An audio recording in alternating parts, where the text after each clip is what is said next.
fourth season of The Boys introduced a new character named Sage. Sage's superpower is being the most intelligent person on Earth. While her power sounds fantastic, it has a dark side. As the most brilliant person ever to exist, Sage has no equal. While she can outthink anyone and dominate those around her, she is also very much alone. Being the only person this intelligent also means no one can understand her. Sage has no one she can talk to as an equal or help her carry the burden of her realizations. Sage's world is also a very dull place. Nothing is new or exciting because she most likely thought of everything before. Sage is a prisoner of her mind, destined to yell into the void of stupidity around her unless she finds a way out. You give me a frontal lobotomy, and I don't have to f***ing be me for a couple hours. Huh? That's just gross. I'll let you ask me while we watch the Kim and Ray J video. Okay, so where do you want me to put it? Just right there? Sit down. To create this escape, Sage regularly lobotomizes herself and engages in some recreational debauchery. Sage is like many of us. Who hasn't just needed something that allows them not to think, if only for a few hours? Luckily, as sci-fi fantasy fans, we don't need to resort to the extreme of self-lobotomizing, not when we have Warhammer.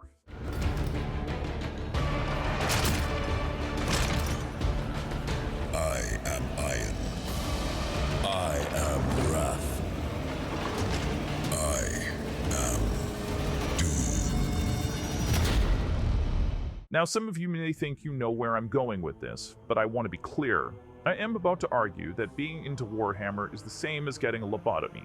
Before you flame me in the comments, I also want to say that Warhammer is the dumbest fucking thing I have ever seen. Its design is uninspired, its art style is weird and scatterbrained, its world is depressing and absurd, and its fans are incomprehensible. Yet, I'm fucking obsessed with it. Like a lot of you, my first encounter with Warhammer was walking by a Games Workshop store at my local mall. I vividly recall the hideous yellow and red signage assaulting my eyes. I was curious about what was inside, but I never made it through the door. I was always freaked out by the awkward attempt at human contact the proto-incel standing out front would make. Despite being aware of Games Workshop for years, I had never looked at a physical Warhammer figurine until my nephew showed me a Space Marine he was painting. At first, I couldn't take it seriously. I've always been a sci-fi fantasy fan, but I really didn't know what I was looking at. It seemed like a plastic Green Army guy from way back in the day, or a G.I. Joe action figure, but it looked like someone joined it with some football shoulder pads and some toasters. Is this a tank or is this a person, I thought? How is this guy supposed to move in this armor? Who designed this? Gwar?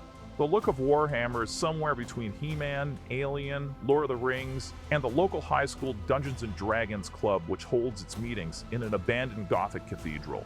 Warhammer could be described as baroque, futuristic, steampunk, cyberpunk, militaristic, or dark fantasy. There really isn't a look or style that couldn't fit into this universe in some way. The only rule I could find for how things should look is that everything should be grimdark. For the uninitiated, Grimdark is a unique Warhammer word that comes from the tagline for almost everything associated with the universe. For in the grim darkness of the far future, there is only war. The grimdark look is, well, grim and dark. It situates Warhammer firmly in the horror genre, despite its childish appeal to young males. At a distance, Space Marines could be mistaken for a multicolor collection of Buzz Lightyear toys from Toy Story, but move closer and you will notice the dark overtones and more sinister details emerge to offset the bright primary colors that first drew you in. Aesthetically, Grimdark is similar to the nightmarish contradictions of a game like Five Nights at Freddy's, with similar themes of lost innocence and the dark consequences of reaching adulthood.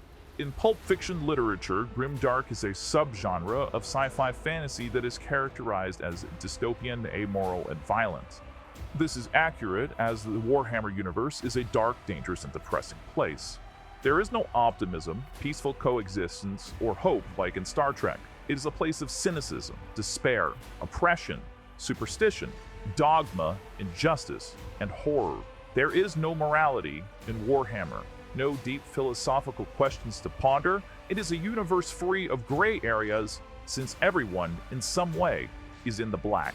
The first time someone tried to explain this universe to me, I almost immediately tuned out. I lost track after they attempted to explain a fourth faction they deemed essential for me to know about. There are many entry points to get hooked on in Warhammer, but its massive scale is also intimidating to newcomers. It's not that there isn't anything to like in Warhammer, quite the opposite, there's almost too much. Warhammer is an amalgamation of ideas that are, let's be nice and say, borrowed from virtually every other sci-fi fantasy IP in existence.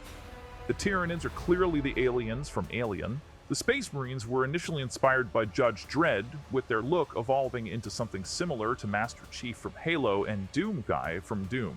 Warhammer's theme of a militaristic galactic empire fighting against an invasion of bug-like aliens is straight out Starship Troopers, not to mention the other empire with a near-immortal god king, Dune.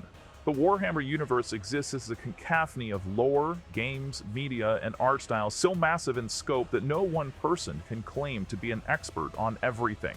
Over 600 books outline Warhammer's official lore, with the literature divided between Warhammer 40,000, the dystopian science fiction universe set in the 41st millennium, and the Age of Sigmar, a high fantasy universe featuring gods, magic, and mythical creatures. Movies, literature, magazines, comic books, webcomics, both fan-made and official, expand the universe even more. There's even a Disney Plus style streaming service called Warhammer Plus that features high-quality short films produced in-house by Games Workshop. Of course, there are video games and board games covering several different genres. I'm honestly shocked that no Warhammer full-length feature film or television series has been made yet, but if the rumors are true, this is about to change. All of this revolves around a tabletop strategy game, of all things, and forms the basis for a fantasy universe that by all rights, even copyrights, shouldn't work. Games Workshop's shotgun, anything-goes approach to world building should be falling apart at the seams considering the difficulties involved in keeping such a vast universe consistent. But somehow, it does work, and it resonates loudly with those who matter most in any community, its fans.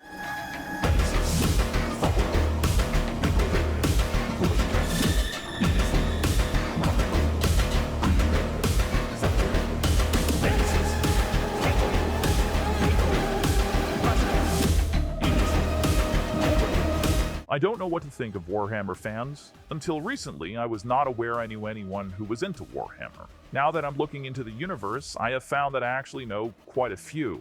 I know my recent awareness is mostly the Bader-Meinhof phenomenon at work. That is, the tendency to notice something more often once you become aware of it, even though it was always there to begin with. Still, Warhammer fandom is not something as talked about as others. Star Trek fans never shut the fuck up about how good and pure their universe is. You can't swing a lightsaber in a McDonald's without hitting a Star Wars fan. And everyone knows that one Harry Potter fan who can't keep their Voldemort was the good guy all along theory to themselves. No one gives a Susan.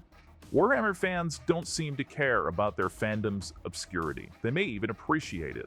They seem content to exist on the periphery of popular culture, where they can still credibly claim that their fandom is a part of subculture, at least for the time being.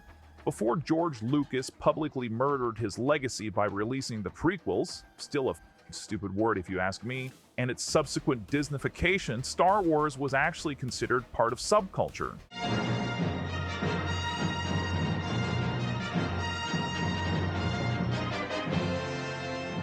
Sure, it was popular with geeks and kids, people who would go on to make it a permanent part of mainstream culture decades later, but in the early days, Star Wars, the real Star Wars, was known only to insiders. These insiders were fans of the movie like anyone else. The only difference was that they wanted to know more once the credits had rolled. To satiate this desire, they hunted down books, comic books, or any other media that the companies, who were profiting off the Star Wars fervor, clamored to sell them. These insiders were few, but you could find them if you knew where to look, and if the conditions were right. They could be found in dark basement playrooms, at the back of classrooms, or on the hoods of cars relaxing with friends. Once they were sure they were among the like-minded, they would trade obscure details about topics like Boba Fett and ATSTs. This was usually done in secret, because while Star Wars was widely considered a fun movie, going further was still not accepted by the mainstream. Going too hard into the dark corners of the universe meant the risk of being labeled as a social outcast. You meet a lot of weird people out here? None weirder than us. While being a sci-fi fantasy fan in general no longer risks complete social isolation, Warhammer still retains something of this on the outside looking in feeling that the other franchises lost long ago. You barely know Warhammer is there unless you go looking for it. It's like a secret society where only members know how to identify other members. It's the Hydra of popular culture, a subculture that exists on the fringes of other universes, whose adherents quietly bide their time painting models, reading the expansive lore, and posting their fanfiction and animations on the internet, all in anticipation of something. I may not understand Warhammer fans, but I can respect them. This hobby requires time, patience, and even an endurance for derision coming from outsiders. I've heard more than a few jokes linking Warhammer to terminal virginity. Of course, this has no basis in actual evidence. There's even some unignorable evidence to the contrary. Still, this mockery recalls a time when all of nerd culture was subject to similar scorn before coming mainstream. Warhammer retains an aura as a subset of nerd culture reserved only for the most hardcore, those willing to forego other activities in pursuit of the hobby. The time and attention Warhammer demands is one of the mechanisms that has kept it out of the mainstream for so long. Metaphorically, at least, Warhammer has remained pure, true, and virgin. To endure in this galaxy requires sacrifice. The Imperium demands it of us. Worlds are tithed with resources. Willing or unwilling, it is the price humanity pays for its empire. Warhammer fans also endure a very unique torture particular to their universe. These fans spend thousands of hours painting overpriced plastic models, sold to them by a multinational corporation with thousands of stores worldwide.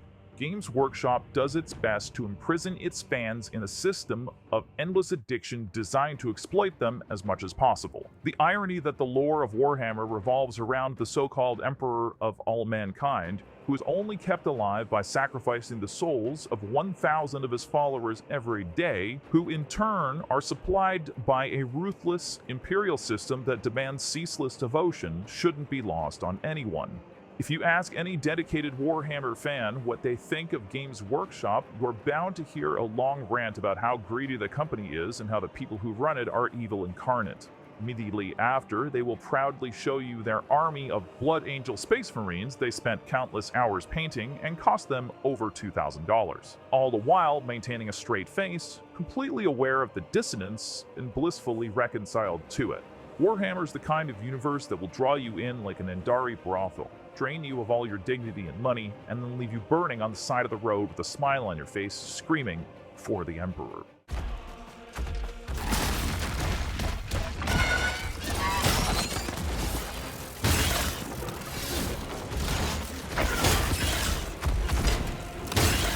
Warhammer is ridiculous, weird, borrowed, and absurd. It demands everything of its fans, body, soul, and credit card. Yet despite this, it proudly blows through the constraints that other universes are too pussy to approach. It doesn't care what anyone thinks, especially me, and it does its thing without apologies, which is why I love it. The only way to fully enjoy Warhammer is to accept your lobotomy and submit to its absurdity. If you abandon any preconceived notions about what a sci-fi fantasy universe should look like or profess, you will find an escapist paradise that will leave you happily drooling into your empty wallet.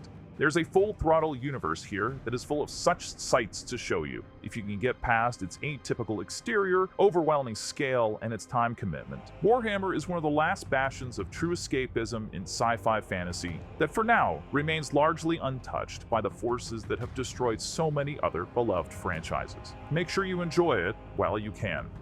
Remember to like, subscribe, and let me know what you think in the comments below. See you on the other side.